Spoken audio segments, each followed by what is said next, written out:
할렐루야. 우리 하나님 말씀 누가복음 17장 20절 21절 말씀 보겠습니다. 물을 한 컵 부탁드리겠습니다.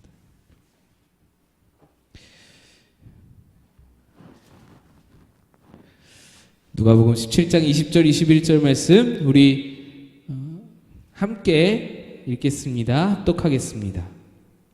시작. 바리새인들이 하나님의 나라가 어느 때에 임하나이까 묻거늘 예수께서 대답하여 이르시되 하나님의 나라는 볼 수 있게 임하는 것이 아니요 또 여기 있다 저기 있다 고도 못하리니 하나님의 나라는 너희 안에 있느니라. 아멘. 할렐루야. 이제 이틀이 지나면 감사합니다. 목사님. 이틀이 지나면 대강절 넷째 주일입니다. 네, 우리는 또 촛불 4개를 켤 것이고 또 며칠이 또 지나면은 성탄절입니다. 작년 성탄절 라센느에 모여서 박 목사님 모시고 같이 공동의회하고 예배드리고 했던 것이 참 금방인데 그죠? 벌써 이렇게 세월이 지나갔습니다. 지금 우리는 성탄절을 앞두고 대강절을 지나고 있는데 여러분 대강절은 무엇입니까? 대강절의 의미가 무엇일까요? 기다릴 대, 내릴 강이죠. 대림절 해도 똑같죠. 기다릴 대, 임하시는 그 마찬가지입니다. 주님의 오심을, 예수님의 오심을 기다리는 것입니다. 그런데 언제 오신 예수님인가요? 2000년 전에 오신 예수님은 이미 오셨기 때문에 우리가 기다린다고 표현할 수가 없습니다. 2000년 전에 오신 예수님을 기다리는 것이 아니죠. 다시 오실 예수님을 기다리는 절기가 대강절입니다. 대강절은 성탄절을 기다리는 절기가 아니고 재림 예수님을 기다리는 절기이죠. 초림 예수님을 기다리는 것이 아니고 우리는 재림하실 예수님을 기다리는 사람들이다. 이것을 상기시켜주는 것. 초림하신 예수님의 그때의 그 유대인들이 기다렸다가 예수님이 오셨던 것처럼 너희에게도 반드시 예수님께서 재림하실 것이니 믿고 기다리라 라는 메시지가 바로 대강절의 메시지입니다.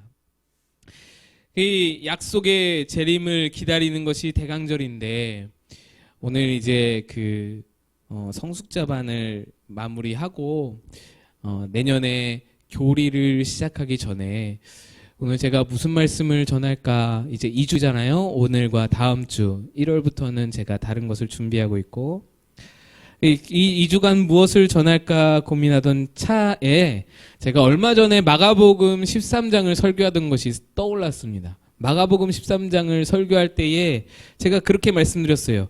예수님의 감람산 강론 부분이었는데 종말론에 관해서 이렇다 저렇다 말들이 많은데 이 마가복음의 종말론이 가장 확실하다라고 말씀드리면서 다른 것을 복잡하게 전천년설, 후천년설, 휴거가 어떻고 이것을 연구할 필요가 없이 그냥 마가복음에 나와 있는 대로 예수님께서 말씀하신 대로 믿고 순종하고 따르면 된다라고 말씀을 드렸습니다. 그러고 나서 제가 이렇게 말씀을 보고 있는데 좀 제가 무책임했다라는 생각이 들더라고요. 마가복음 외에도 종말에 대한 말씀들이 고린도전서 15장이라든지 데살로니가 전서라든지 여러 군데에 많이 나오는데 내가 좀 너무 무책임했다라는 생각이 들었습니다. 그래서 오늘과 다음 주 2주 동안에 이 종말에 관련해서 말씀을 좀 나누고자 합니다. 특별히 오늘은 우리가 죽었을 때에 어떻게 되는가, 무슨 일이 일어나는가에 대해서 말씀을 드리고 다음 주에는 예수님이 재림하실 때에 무슨 일이 일어나는가에 대해서 좀 말씀을 드리고자 합니다. 굳이 따지고 보면 마가복음의 말씀이 원론적으로 맞는 말씀이고 그것이 그것 하나로 분명한데 조금 구체적으로 개념들을 정리하고자 오늘 말씀을 준비했습니다. 우리가 죽었을 때 무슨 일이 일어나는가, 이 것들을 설명하기 위해서 몇 가지 개념 정리가 필요합니다. 천국에 대해서, 낙원에 대해서, 부활에 대해서, 재림에 대해서, 새하늘과 새 땅에 대해서, 이것들을 이제 개념을 정리하고자 나아갈 건데요. 물론 이제 개념 정리는 성경을 근거로 할 것입니다. 오늘 이 천국과 낙원, 부활, 이런 것에 대해서 한번 알아보도록 하겠습니다. 제가 천국과 낙원을 굳이 분리를 했습니다. 이 분리한 이유가 이제 나타나게 되는데, 우리는 막연하게 죽으면 어디 가요? 물어보면, 장로님 죽으면 어디 가요? 물어보면 천국 갑니다 라고 대답을 하죠. 이 말이 틀린 말이 아닙니다. 맞는 말이죠. 맞는 말인데 완벽하게 정확한 표현이다 라고 말할 수도 없다라는 거예요. 없습니다. 제가 설명을 드릴게요. 목사님 무슨 말씀이신가? 걱정하지 마시고, 이단 아니니까 걱정하지 마시고, 지금 우리들 마음속에 들어있는 천국이라는 용어는 하나님이 계시는 저 하늘나라 어딘가에, 하나님이 보좌에 앉아 계시고 그런 어떤 저 하늘나라 어딘가에 있는 곳으로 구원받는 사람들이 죽어서 거리로 쫙 빨려 들어가는 그런 곳으로, 그런 의미로 우리가 이해를 하고 있습니다. 그런데 천국, 곧 하늘나라죠. 천국, 하늘나라 똑같죠? 하늘나라의 실제 의미는 하나님 나라입니다.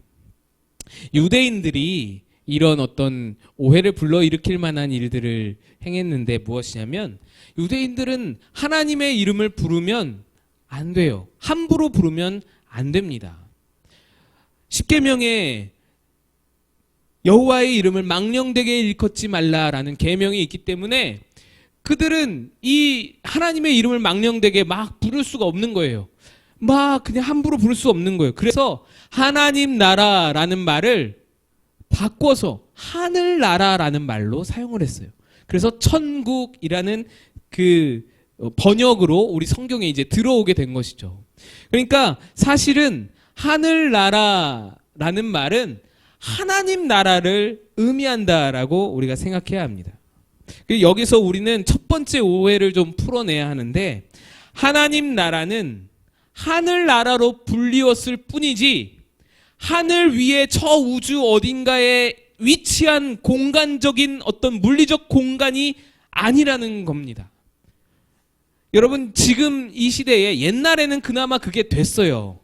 옛날에는 하늘 위에 뭐가 있는지 몰랐으니까.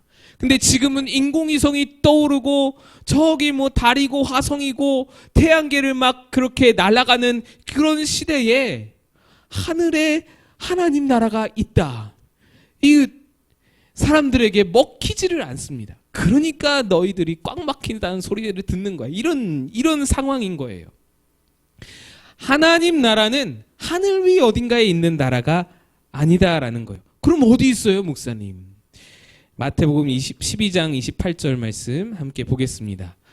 읽습니다. 시작. 그러나 내가 하나님의 성령을 힘입어 귀신을 쫓아내는 것이면 하나님의 나라가 이미 너희에게 임하였느니라. 오늘 본문도 한번 보시죠. 누가복음 17장 20절 21절 시작.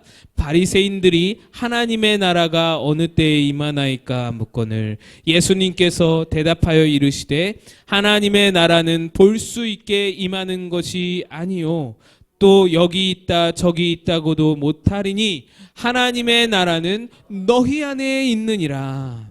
하나님 나라는 저 하늘 어딘가 어느 공간에 있는 것이 아니라 지금 우리가 성령으로 내주하심을 입고 성령의 다스리심을 받는 우리 마음이 바로 하나님 나라다라는 겁니다.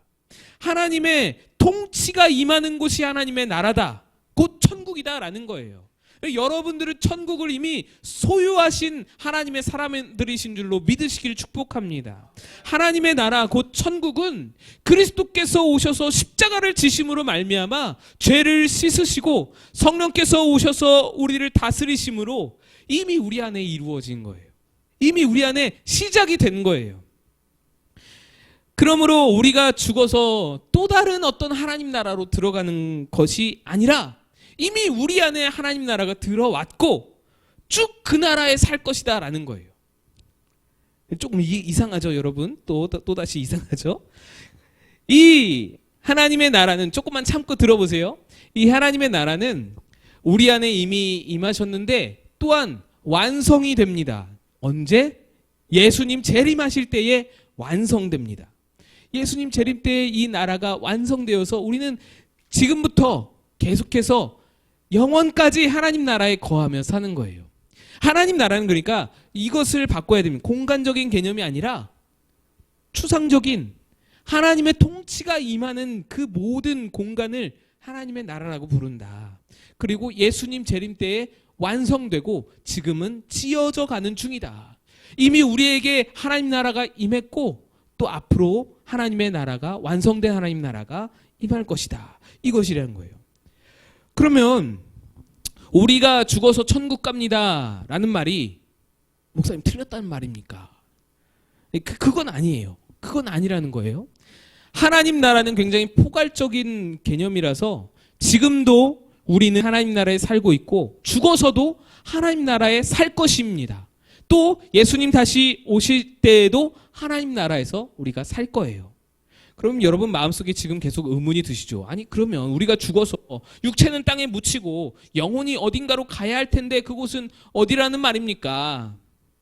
천국이 따로 있는 것이 아니고 이미 우리에게 임했다면 우리가 죽어서 영혼이 향하는 곳은 정확히 어디라는 말입니까? 이 물음에 대한 답이 또한 말씀 속에서 찾아볼 수 있습니다. 누가복음 23장 43절 말씀 같이 읽겠습니다. 시작. 예수께서 이르시되 내가 진실로 내게 이르노니 오늘 내가 나와 함께 낙원에 있으리라 하시니라. 아멘. 예수님은 분명히 천국과 낙원을 구분지어서 사용을 하셨어요. 천국과 낙원을 구분지어서 사용하셨습니다. 오늘 예수님과 함께 지금 십자가에 처형받는 죄인, 이 죄인이 십자가에서 죽어가고 있을 때 예수님이 말씀하는 거예요. 오늘 너가 나와 함께 낙원에 있겠다 말씀하는 겁니다.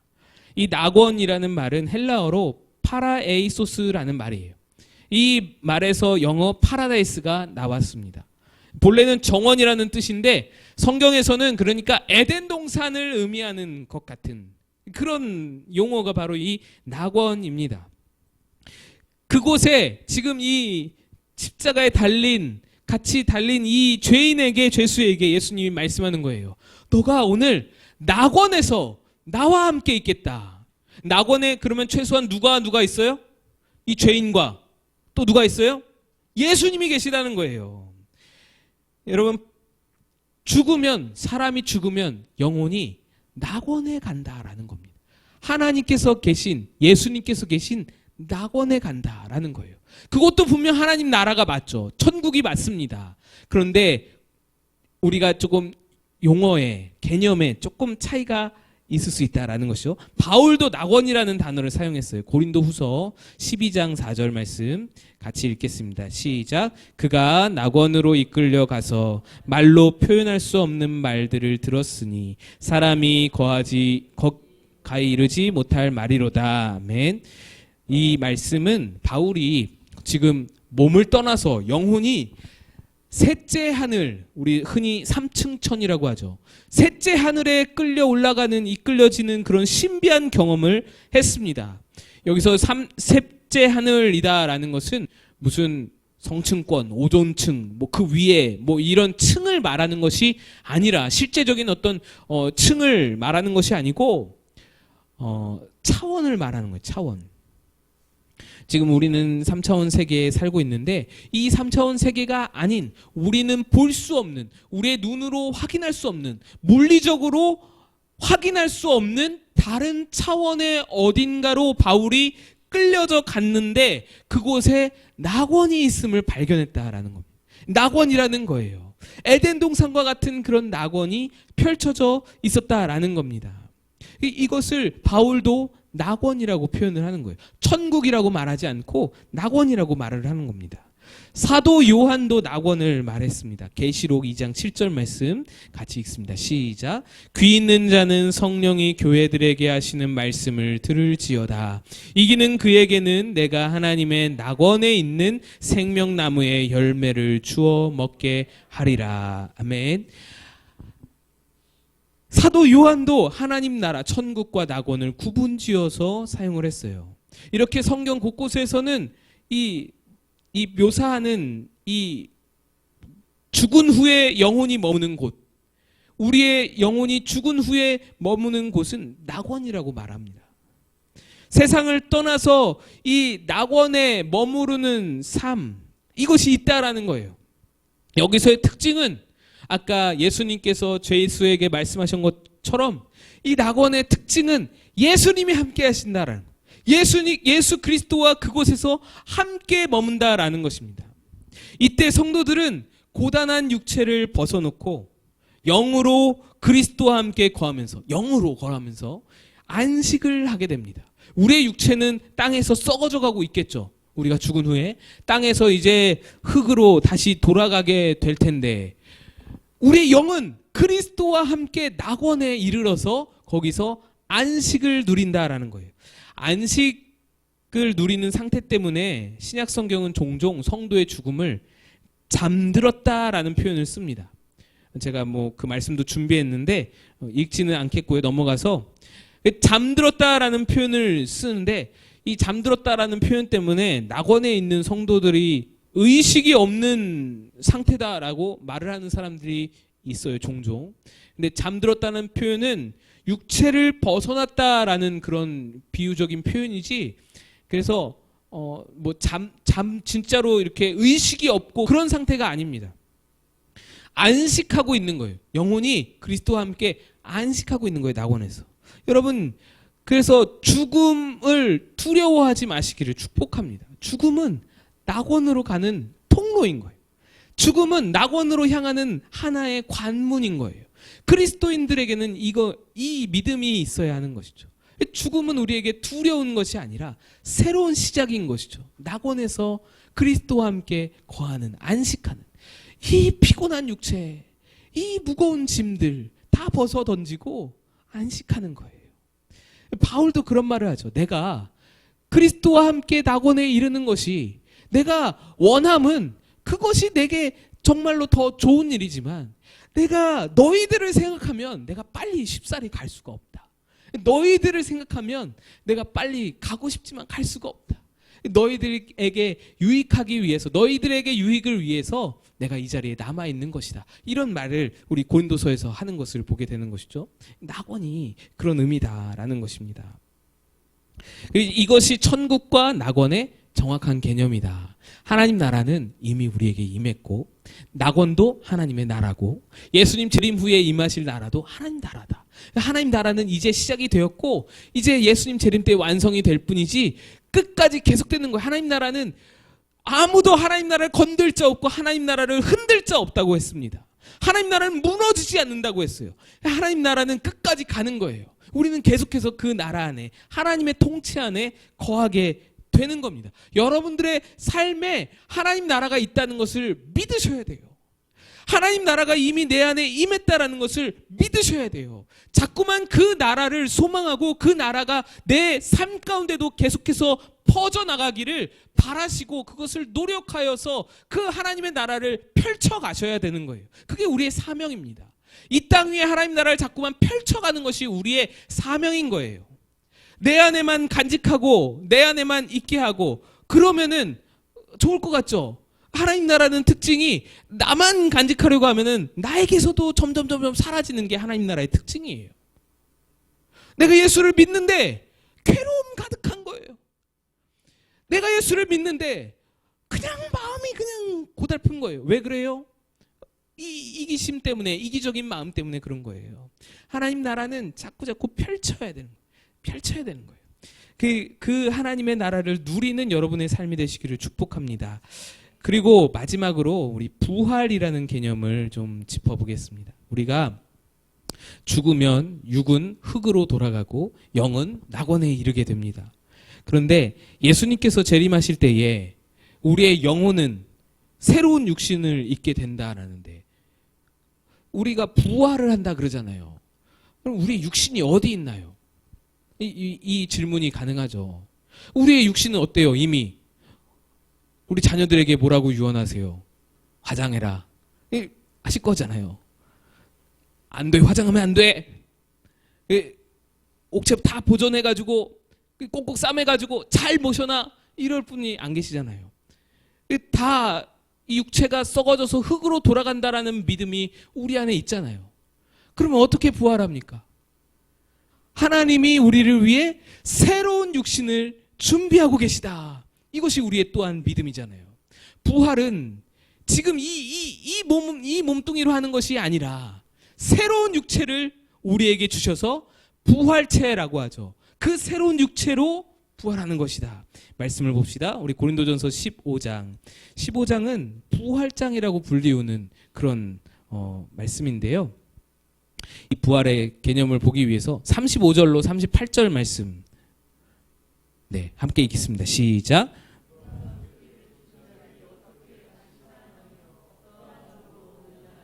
예, 이거 질문하는 거죠. 방금 우리가 물었던 그 질문을 똑같이 합니다.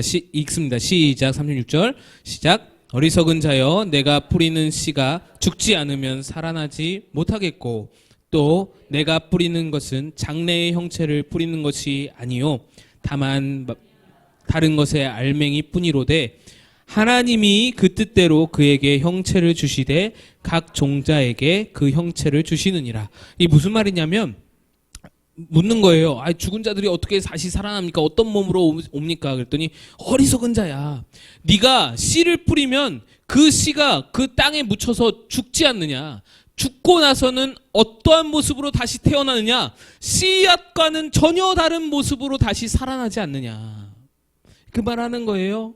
그래서 너의 육신은 이 땅 위에 마치 씨가 심어지듯이 묻혀서 사라질 것이나 죽어질 것이나 흙이 될 것이나, 너에게는 새로운 육신이 입혀질 것이다. 새로운 형체가, 지금 이 몸과는 완전히 다른 형체가 입혀질 것이다. 이런 거예요. 우리가 그래서 썩을 것을 심으면 우리의 썩어질 육신이 죽어서 땅에 묻히면 하나님께서 썩지 않을 육신을 우리에게 새롭게 주신다. 우리 42절 봅시다. 시작. 죽은 자의 부활도 그와 같으니 썩을 것으로 심고 썩지 아니할 것으로 다시 살아나며. 그리고 이어서 계속해서 나오는 말씀에 부활체, 이 부활 때에 얻는 육체에 대한 특징이 나타났습니다. 43절부터 시작. 욕된 것으로 심고 영광스러운 것으로 다시 살아나며, 약한 것으로 심고 강한 것으로 다시 살아나며, 육의 몸으로 심고 신령한 몸으로 다시 살아나니 육의 몸이 있은즉 또 영의 몸도 있느니라. 53절 시작. 이 썩을 것이 반드시 썩지 아니할 것을 입겠고 이 죽을 것이 죽지 아니함을 입으리로다. 이 부활체의 특징을 말하는 거예요.